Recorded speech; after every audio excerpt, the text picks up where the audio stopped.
લડતો હતો ને તમારા જેવા તમારા બધા માટે લડતો હતો. આવી બીજી 10 જગ્યાએથી લડે છે. હા, બધા માટે લડતો. તો આનું ઘર તોડ્યું તો આપણે એવું કરીએ કે આખા ગુજરાતનો માલધારી સમાજ એ ફાળો કરીને આનું ઘર બનાવે. પહેલા 51,000 હું લખાવું છું આજે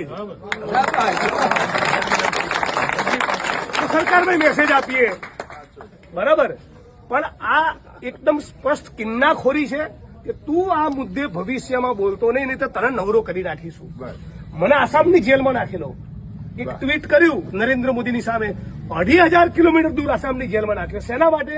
મેસેજ આપવા કે ફરી તમે આ બધા આંદોલનો કરશો તો તમને નવરા કરી દઈશું. આ દાદાગીરી તો તોડવી જ પડે, ચાલે જ નહીં. એટલે એને જે ધમપછાડા મારવા મારે. આપણી બે વાત બધી જ માંગણીઓ લેખિતમાં તમે આપો અને આ તારીખે આટલા વાગે નક્કી કરો તારીખ. આજે શક્ય બને તો આજે તારીખ નક્કી કરીએ, નહીં તો 2 દાડા પછી લાલજીભાઈને તમે બધા કહો ત્યારે ચલો ગાંધીનગરનો કોલ આપો. વિધાનસભાનું સત્ર ચાલુ છે, વિધાનસભા આગળ જઈએ. બોલો ભાઈ, ન્યાય કરે ગુજરાતની સરકાર અમારો.